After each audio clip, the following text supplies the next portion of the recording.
Minahal kong mga kaigsuonan, timan kini kinahanglan nga andam kamong tanan sa pagpamati apan dili madali-dalion sa pagsulti o dali nga masuko. Ang kasuko sa tao dili makatabang sa pagkabot sa matarong nga katuyuan sa Dios.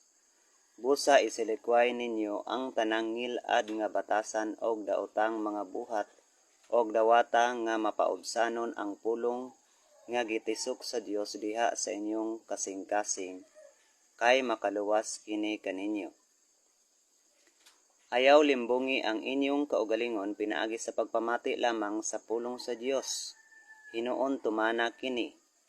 Ang mamati sa iyang pulong apan dili magtuman niini mahisama sa usa ka tawo nga manamin og makakita sa iyang tinuod nga hitsura. Makasud-ong siya sa iyang kaugalingon apan inig pahawa na niya, makalimot lang dayon siya sa iyang hitsura. Apan ang tao nga magsusi pag-ayo sa hingpit nga kasuguan nga naghatag og kagawasan sa mga tao og magpadayon sa pagtamod niini, panalanginan sa Dios ang iyang buhaton kay dili man siya kutubra diha sa pagpamati. So to God be all the glory.